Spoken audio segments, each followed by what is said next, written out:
Ministries.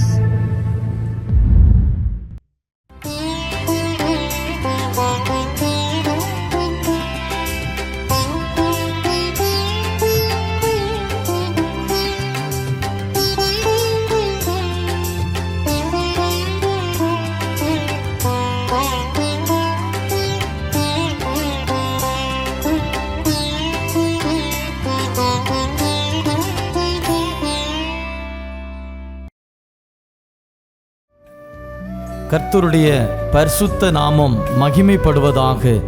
கிறிஸ்துவுக்குள் மிகவும் பிரியமானவர்களே, மகிழ்ச்சிகரமான இந்த 3வது மாதத்தின் முதல் நாளிலே காட் கூசிஸ் மினிஸ்ட்ரி சார்பாக தேவனாகிய கர்த்தர் உங்களையும் உங்கள் குடும்பங்களையும் உங்கள் ஊழியங்களையும் ஆசீர்வதிப்பாராக. தேவனாகிய கர்த்தர் இந்த மாதத்திலே உங்கள் முன்பாக சென்று எல்லா தடைகளையும் அகற்றுவார் என்று விசுவாசித்து அதை உறுதிப்படுத்துகிறேன். தேவனுடைய கிருபையும் சமாதானமும் பாதுகாப்பும் தயவும் உங்களோடு இருக்க வாழ்த்துகிறேன். இந்த மாதத்திலே தேவனாகிய கர்த்தர் நமக்கு முன்பாக சென்று சகல தடைகளையும் நீக்கி நாம் ஜெயம் கொள்ளும்படியாக, நாம் கர்த்தருக்குள் மகிழ்ந்திருக்கும்படியாக அவர் நமக்கு உதவி செய்வார். தொடர்ந்து தேவனுடைய நாமத்தை எல்லா சூழ்நிலைகளிலும் துதிக்கவும் ஸ்தோத்தரிக்கவும் உங்களை ஒப்பு கொடுங்கள். அவருடைய இரக்கம் பெரியது. தொடர்ந்து அவர் உங்களை நடத்த உண்மையுள்ளவராயிருக்கிறார். தேவனாகிய கர்த்தர் உங்களையும் உங்கள் குடும்பங்களையும் ஆசீர்வதிப்பாராக. ஆமென்.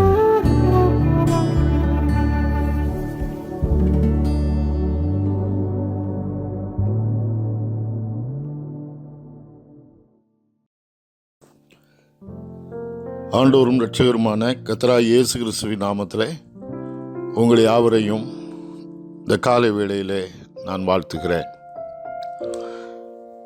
நம்முடைய இந்த காலை தியானத்திற்கென்று நான் எடுத்துக்கொண்ட தேவனுடைய வார்த்தையானது ஆதியாமத்தின் புத்தகம் 15ஆம் அதிகாரம் 1ஆம் வசனம். ஆதியாமம் 15:1 நான் வாசிக்கிறேன். இந்த காரியங்கள் நடந்த பின்பு கர்த்தருடைய வார்த்தை ஆபிரகாமுக்கு தரிசனத்திலே உண்டாகி, அவர், ஆபிரகாமே, நீ பயப்படாதே, நான் உனக்கு கேடகமும் உனக்கு மகா பெரிய பலனுமாயிருக்கிறேன் என்றார். இந்த வார்த்தை ஆரம்பிக்கும் பொழுதே இந்த காரியங்கள் நடந்த பின்பு கர்த்தருடைய வார்த்தை ஆபிரகாமுக்கு தரிசனத்தில் உண்டாகி, அவர், ஆபிரகாமே, நீ பயப்படாதே, நான் உனக்கு கேடகமும் உனக்கு மகா பெரிய பலனுமாயிருக்கிறேன் என்றார் என்று சொல்லப்பட்டிருக்கிறது. அதில் பயப்படாதே அப்படிலாம் கர்த்தர் சொல்றார். ஆனால் அதுக்கு முன்னாடி இந்த காரியங்கள் நடந்த பின்பு என்று இந்த வார்த்தை ஆரம்பிக்கிறது. இந்த காரியங்கள் நடந்த பின்புனா எந்த காரியங்கள் நடந்தது அப்படின்னு பார்க்கணும்னா இதுக்கு முந்தின அதிகாரத்துக்கு நாம் செல்ல வேண்டும். முந்தின அதிகாரத்தில் என்ன சொல்லப்பட்டிருக்கின்றால் சுருக்கமாக சொல்லுகிறேன். அங்கே ஒரு 4 ராஜாக்கள், இன்னொரு 5 ராஜாக்களை அவர்கள் ஒன்று சேர்ந்து நிற்கிறார்கள். 5 ராஜாக்கள் சேர்ந்து நிற்கிறார்கள். இங்கே ஒரு 4 ராஜாக்கள் சேர்ந்து நிற்கிறார்கள். இந்த 4 ராஜாக்கள் 5 ராஜாக்களை முறியடிக்கிறார்கள். அதில் யார் முறியடித்து ஓடினவங்கன்னா சோதோமின் ராஜாவும் கொமரோவின் ராஜாவும் அவர்கள் முறியடிக்கப்படுகிறார்கள், ஓடிவிட்டார்கள்.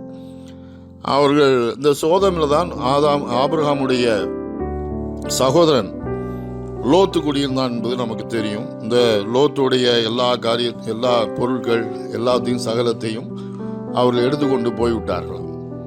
இதை ஒருவன் ஆபிரகாமுக்கு அறிவிக்கிறான்.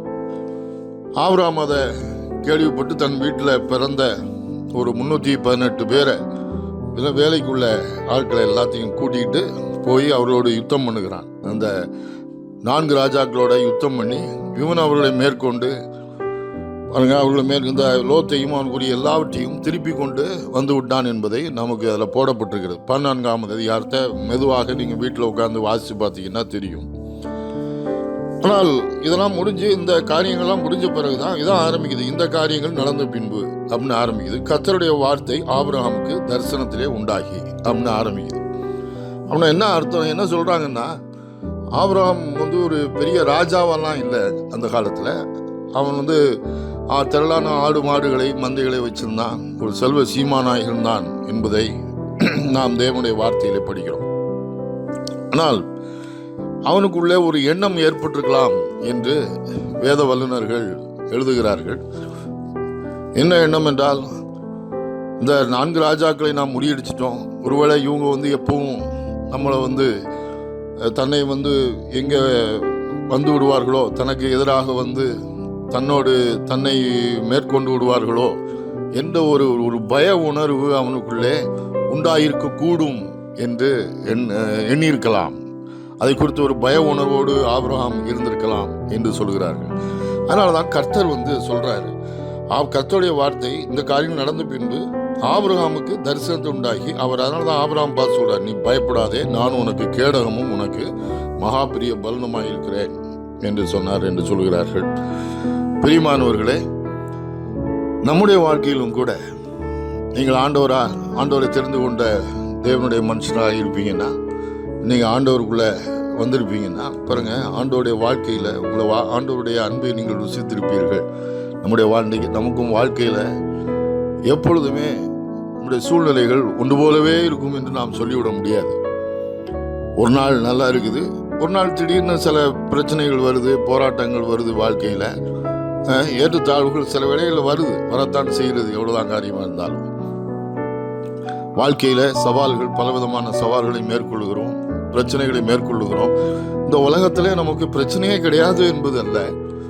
எந்த பிரச்சனையும் வந்தாலும் வேதவசனம் என்ன போதிக்கிறது என்றால், வேதாகமம் பிரச்சனையே வராது இந்த உலகத்திலங்கிறது இல்லை. ஆனால் பிரச்சனைக்கு மேலே நமக்கு ஜெயத்தை தருகிற தேவன் நமக்கு இருக்கிறார் என்பதுதான் நமக்குள்ள நம்பிக்கை.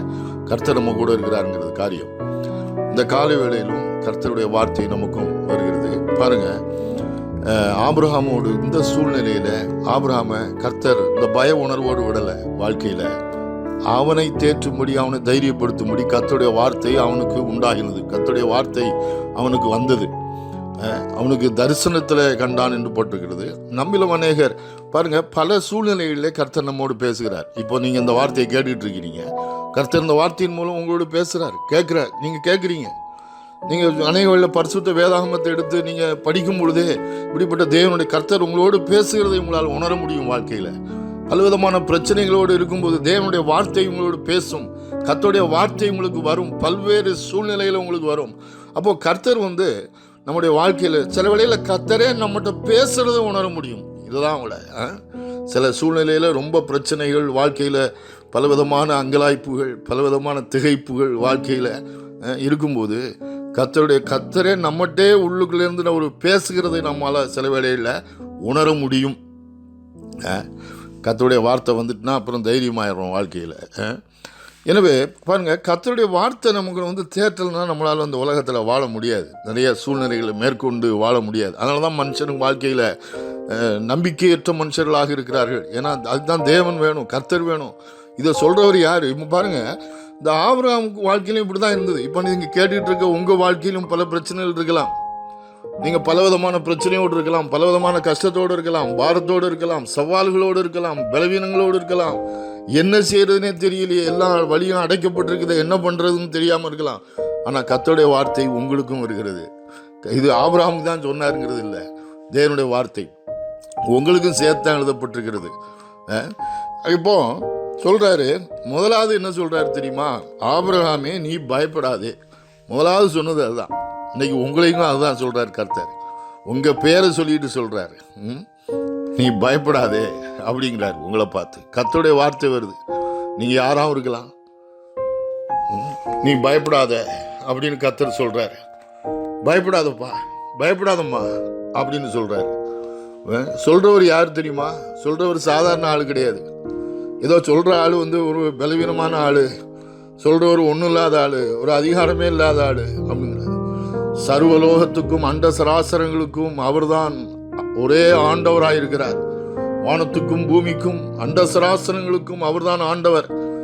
அவர் சர்வ வல்லவர். அவர் அடுத்த அதிகாரத்தில் பார்த்தீங்கன்னா 2 அதிகாரம் சரி 17 அதிகாரத்தில் சொல்றாரு. அதே ஆபிரகாமை பார்த்து சொல்றாரு, ஆபிரகாமே நான் சர்வ வல்லமை உள்ள தேவன் சொல்றாரு. அப்படிப்பட்டவர், வானத்தையும் பூமியும் உண்டாக்குனவர், பேசுறவர். பாருங்க, இன்னைக்கும் கர்த்தர் சொல்றாரு, நீ பயப்படாத. வாழ்க்கையில பாருங்க, இன்னொன்னு சொல்றேன், என்னதான் தேவன் இந்த ஆபிரகாம்கிட்ட பேசுற வானம் பூமி உண்டாக்குன தேவன் கர்த்தர் எல்லாவற்றையும் தன்னுடைய தெய்வீக கட்டுப்பாட்டின் எல்லையின் கீழ் தான் எல்லாவற்றையும் இயங்க வச்சிருக்கிறார். எல்லாம் அவருக்கு கீழே தான் இயங்கிட்டு இருக்குது. எல்லாத்துக்கும் மேலேயும் அதிகாரம் உடையவர் அவர் தான். அவரை மிஞ்சி எதுவுமே என்ன செய்ய முடியாது, போகவே முடியாதுன்னு சொல்றாங்க. அவர் சர்வ வல்லமை உள்ள தேவன். எல்லாம் அவருடைய கட்டுப்பாட்டுக்குள்ள தான் இருக்குது. அப்போ அவர் நம்மகிட்ட இடைப்படுறார். நீ பயப்படாதன்னு சொல்லிட்டாருன்னா வாழ்க்கையில் நம்ம பயப்பட வேண்டிய அவசியமே இல்லை. வாழ்க்கையில் கர்த்தர் சொல்றார் பயப்படாத அப்படிங்கிறார். அடுத்தாப்புல பார்த்தீங்கன்னா இன்னொரு வார்த்தை சொல்லப்பட்டிருக்கிறது. இதை சொல்லிடுறேன். நான் உனக்கு கேடகமும் என்ற ஒரு வார்த்தையை பயன்படுத்துறார். வாழ்க்கையில அப்படி வந்துருமோ, இப்படி வந்துருமோ, இப்படி ஆயிருமோ, அப்படி ஆயிருமோன்னு நினைக்கிறோம். ஆபிரகாமுக்கும் அப்படிப்பட்ட உணர்வுகள் வந்தது. கொஞ்ச நேரம் அப்படியே கொஞ்சம் சிந்தனையை அப்படியே விட்டுட்டீங்கன்னா போதும். வாழ்க்கையில நமக்கு அப்படி இருமோ, அப்படி ஆயிருமோ, இப்படி ஆயிருமோ, பல விதமான உணர்வுகள் வர ஆரம்பிக்கிறோம். வாழ்க்கையில பல சிந்தனைகள் வர ஆரம்பிக்கும். அப்போ ஆபிரகாம்கிட்ட கர்த்தர் அதனால தான் பேச, நான் உனக்கு கேடகமாக இருக்கிறேன், நான் உனக்கு கேடகம் அப்படிங்கிற, நானே கேடகம்ங்கிறாரு. பாருங்க, இந்த கேடகம்ங்கிற வார்த்தையை ரொம்ப ஃபெமிலியராக ரொம்ப நம்ம பயன்படுத்துகிற இடம் எபேசியர் 6ஆம் அதிகாரத்தில் நம்ம பார்க்குறோம் இல்லையா. சர்வாயுத வர்க்கம் என்ற ஒரு அந்த சாப்டரில் போடப்பட்டிருக்கிறது இல்லையா. எபேசியர் 6ஆம் அதிகாரத்தில் சர்வாயுத வர்க்கத்தை குறித்து அப்போஸ்தலனாகிய பவுல் எபேசு பட்டணத்து மக்களுக்கு எழுதுகிற நிருபத்தில் எழுதுகிறார்.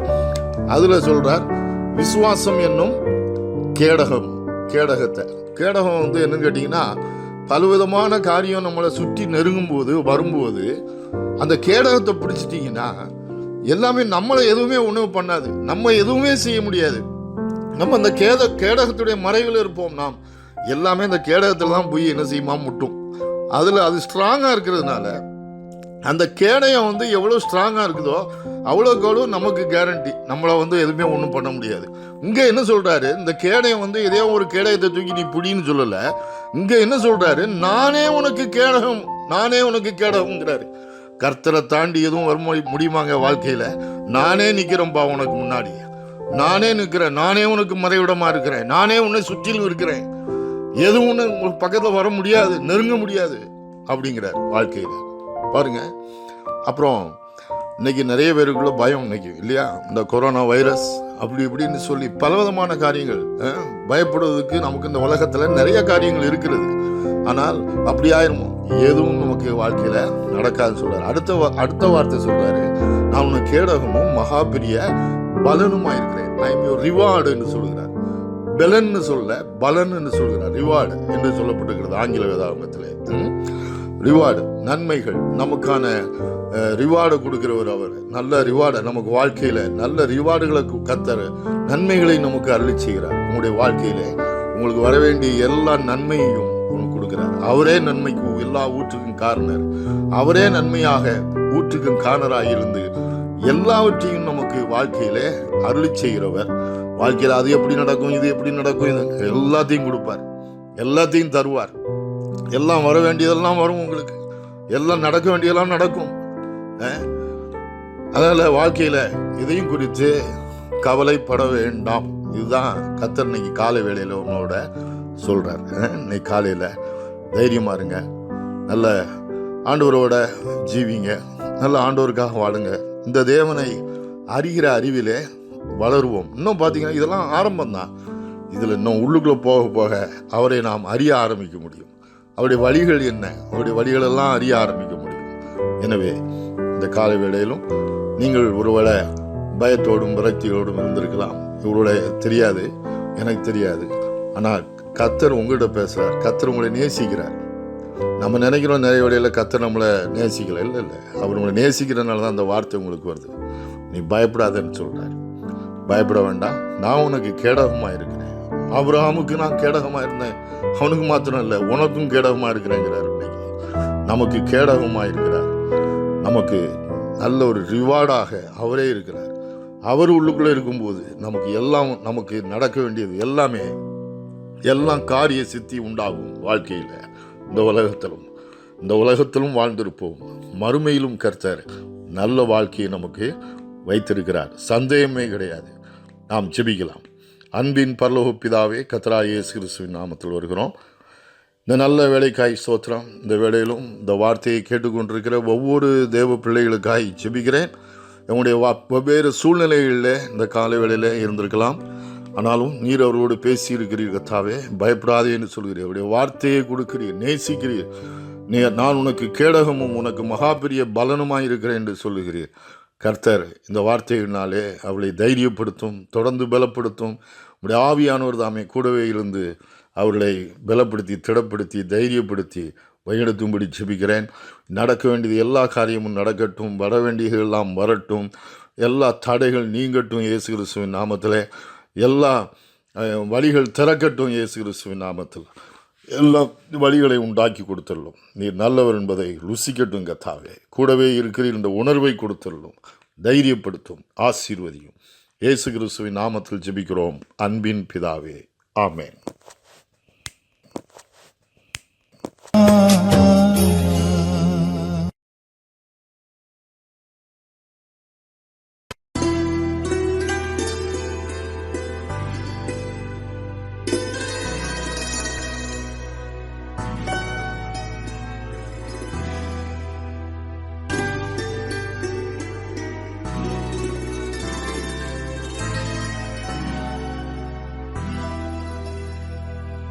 சொந்தமென்று சொல்லிக்கொள்ள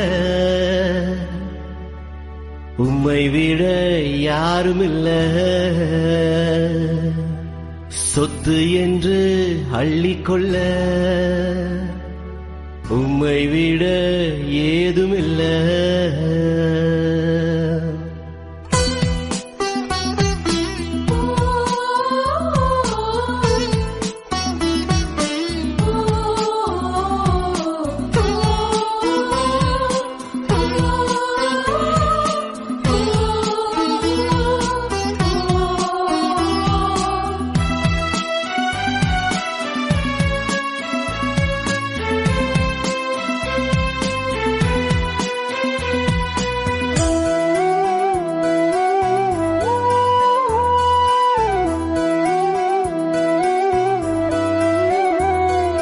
சொந்தமென்று சொல்லிக்கொள்ள உம்மை விட யாருமில்ல. சொத்து என்று அள்ளிக்கொள்ள உம்மை விட ஏதுமில்ல. இயேசுவே இயேசுவே எல்லாம் இயேசுவே.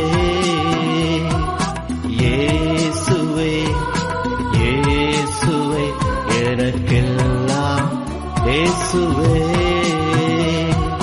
சொந்தமென்று சொல்லிக்கொள்ள உம்மை விட யாருமில்ல. சொத்து என்று அள்ளிக்கொள்ள உம்மை விட ஏதுமில்ல.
உம் தழும்புகளால் நான் சுகமானேன். உம் வார்த்தையினால் நான் பெலனானேன். பெலனானேன் பெலனானேன்.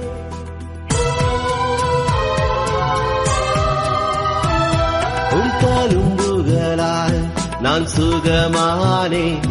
உம் வார்த்தையினால் நான் பெலனானேன்.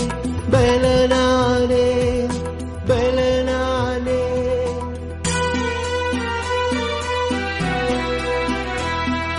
சொந்தமென்று சொல்லிக்கொள்ள உம்மை விட யாருமில்ல. சொத்து என்று அள்ளிக்கொள்ள உம்மை விட ஏதுமில்ல.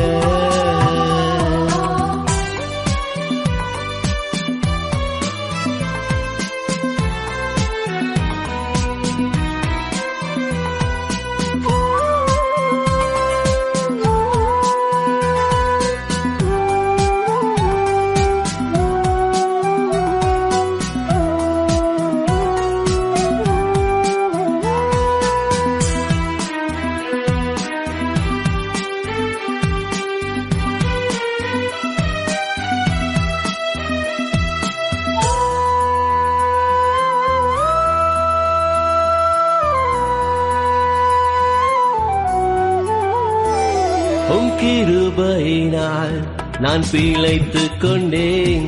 உம் பாசத்தினால் நான் திகைத்து போனேன், திகைத்து போனேன், திகைத்து போனேன். உம் கிருபையினால் நான் பிழைத்துக் கொண்டேன். உம் பாசத்தினால் நான் திகைத்து போனேன், திகைத்து போனேன், திகைத்து போனேன். சொந்தமென்று சொல்லிக்கொள்ள உம்மை விட யாருமில்ல. சொத்து என்று அள்ளிக்கொள்ள உம்மை விட ஏதுமில்ல.